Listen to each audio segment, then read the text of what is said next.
Hello all, it's Wednesday afternoon. My kids from Boston, Rachie, Liz, and little Rhea will be here in a little bit. So I'm sneaking in this Parsha discussion. My life just remains kind of like an Excel train ride. It's just going very, very fast and lots happening.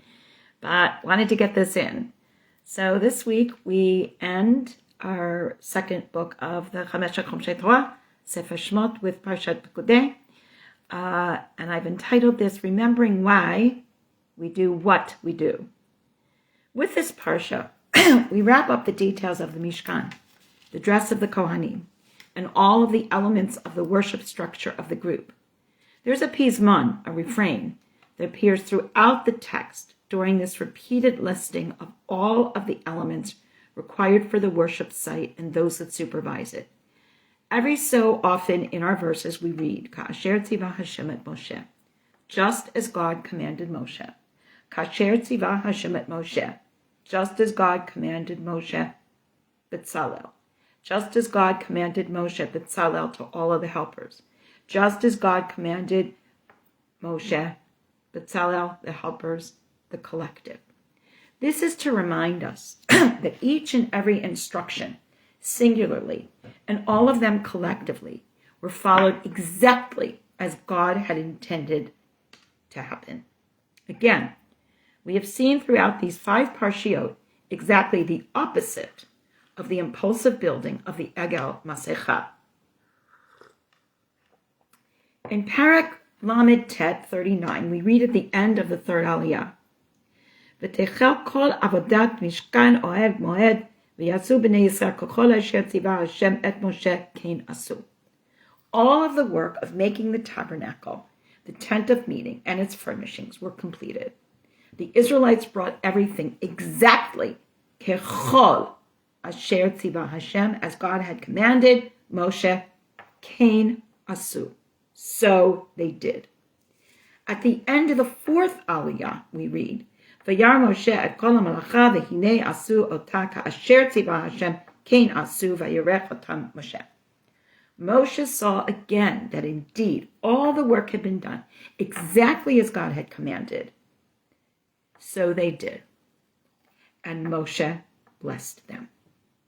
As Rashi comments, and Moshe blessed them, means he said to them, Yehi ratzon shetishrat shechina b'maaseh yadechem.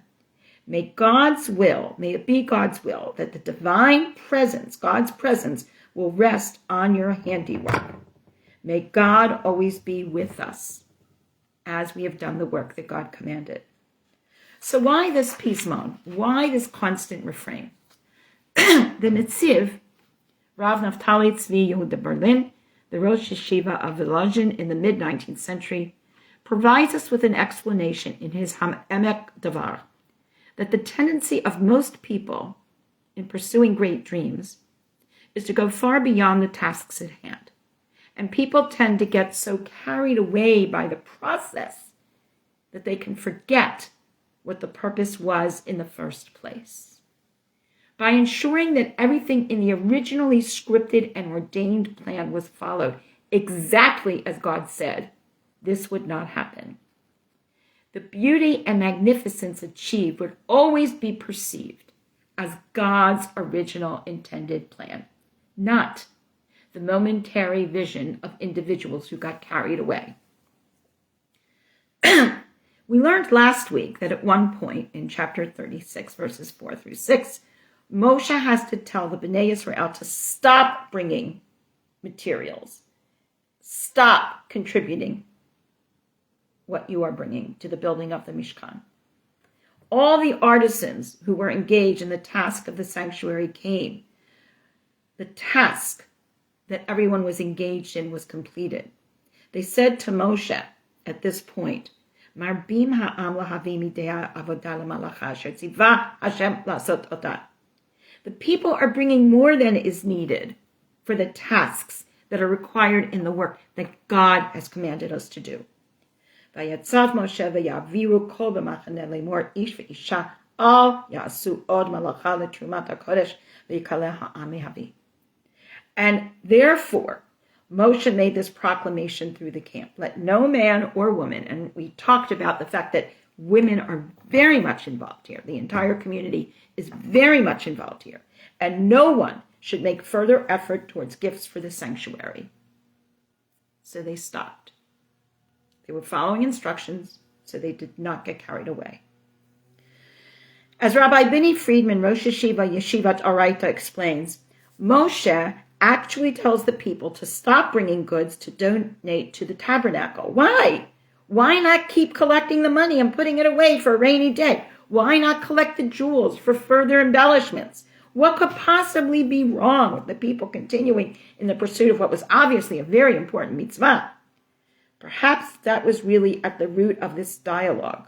Maybe what was at the root was not what the people were bringing, but rather how they were bringing it. Sometimes we get so involved in the process, we forget what it's about. We forget the limits. We go on even though we are past the boundaries of what we were to do. Certainly we all understand this. Having directed schools and institutions during many years and watching the B'nai and B'not Mitzvah planned and celebrated, we are all aware of this tendency. I remember this saying that was going around for quite a while. We need less bar and more mitzvah. Certainly it is worthy to celebrate the learning and reaching of a milestone in our child's life, and we definitely want to observe the event. The question is, are we carried away by the colors and tones of the details? So it is with human nature. We get so caught up in what we are doing, we may forget why we are doing it. This was what Chazal wants us to understand. The B'nai Yisrael were happy. They were excited to be part of this initiative. And they were, as much as Moshe and Aharon, wanting to do all that needed to be done, and therefore constantly reminded why they were doing it, so as not to get sidetracked and carried away into going above and beyond what they were being commanded to do. This is similarly observed with Moshe and the instructions that he receives regarding Aharon and the Kohanim. In Parak 40, we read these instructions from earlier chapters. You must bring Aharon and his sons into the courtyard outside the entrance to the tent of meeting. You must immerse them in the mikvah. You must dress Aharon in the holy garments.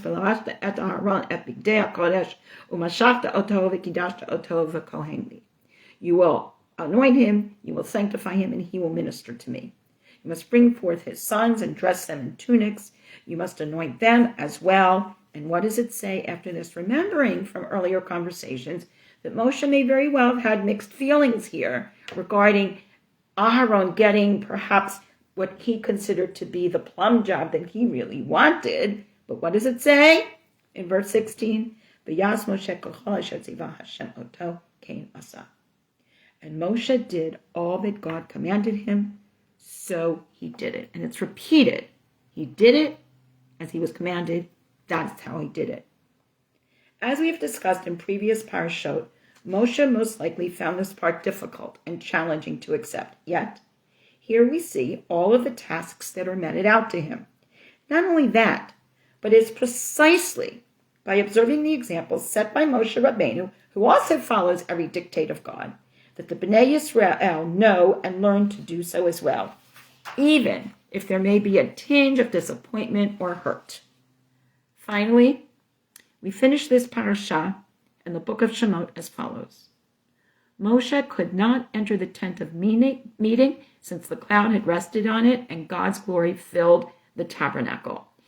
We get these moments where we ask the question, if God fills everything, if God is everywhere, how can you make room for people? How can you make room for mere substance?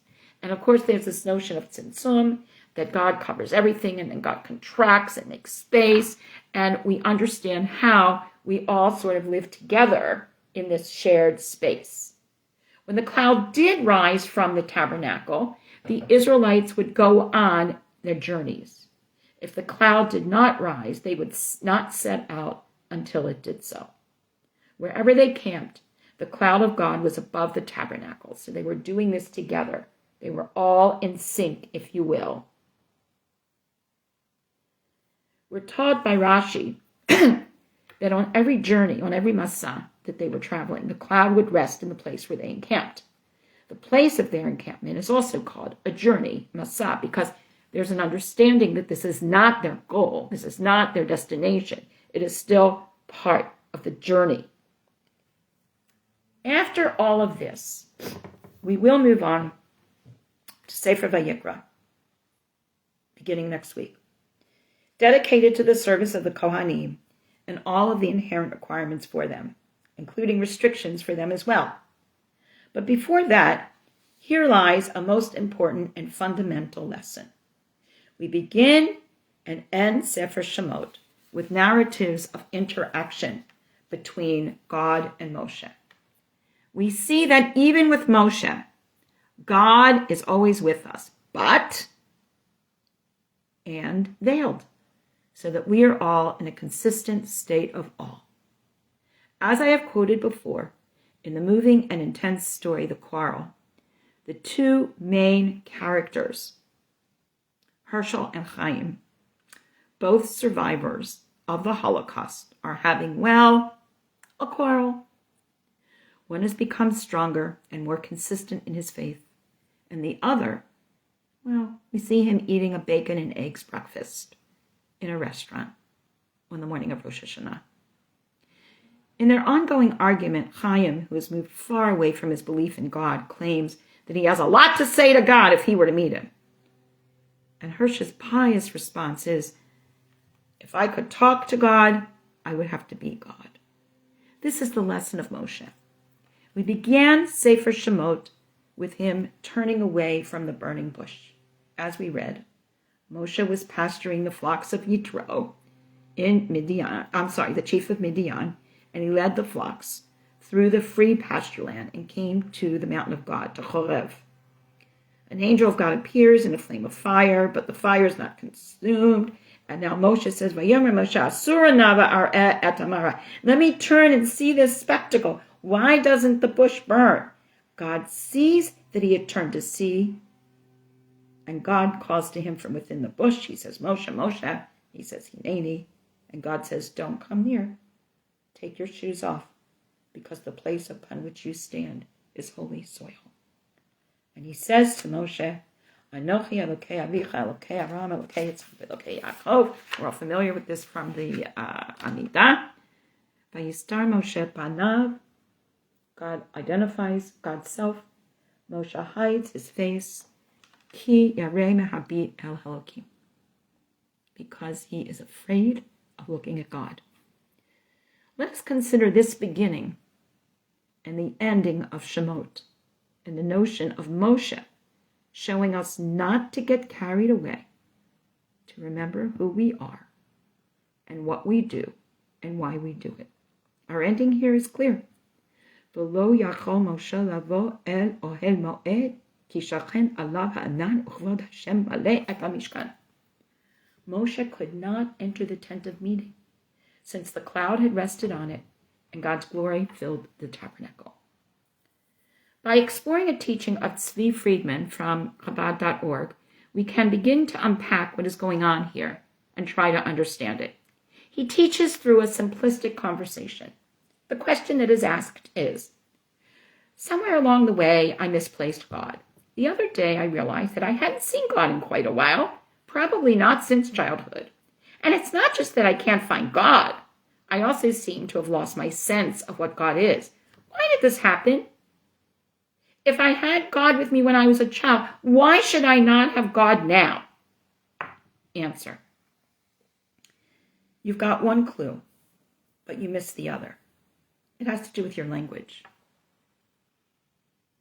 Freeman calls this thing fixation. That's probably the main disaster of your childhood, not being weaned, not leaving behind what you learned about things. I remember my mom used to tell me a story about when she was a young teenager and my cousin, her niece, was a little girl. And she was playing with a ball and the ball went behind the brake front and her niece started to cry. And my mother thought it was hilarious that she was crying because she knew that even though the ball was out of sight of the 2-year-old, that this ball was just there and all you had to do was reach under and get it. But for the 2-year-old, it was gone. And that devastation for that moment was just too much. The entire world has been reduced in our minds, says Rabbi Freeman, to a mass junkyard of thingy stuff. So even God sometimes, regrettably, gets defined as a thing. I don't mean you learned about things of the world. I mean you learned the idea of things. That the world is made of stuff, of objects, materials that are just out there. Later in life, continues Freeman, you start running after those things, accumulating them, amassing them, more and more and more. It's never enough. Fill your home, fill your backyard, fill your driveway. By now, the entire world has been reduced in your mind to nothing but a mass junkyard of stuff. So even God gets defined as a thing, and you're trying to find the place where he fits. This is the opposite of Moshe turning away from the burning bush because Moshe understood that God was there, v'yar, and he was afraid. This is the opposite of V'lo yachol Moshe lavo el ha'moed ki shachen alav ha'anan v'kvod Hashem malei et Mishkan. He could not enter the tent of meeting because the cloud was on it and God's glory was filling it. God is not a thing. Our connection to God is not a thing. Moshe understood this. The burning bush not consumed was both the thing and not a thing. Not being consumed. God is not a thing to be seen. The Mishkan is a thing of major proportions, but only in terms of its value of representation of God's presence, never to be reduced to a thing. Moshe may have been upset or confused because of the investiture of the priesthood in another, not in the things that he was using to dress and prepare his brother and nephews to take that office. Moshe is seen as the closest to God, no doubt, because this was something that while we, the onlookers, may not comprehend, we begin to think that maybe he understood.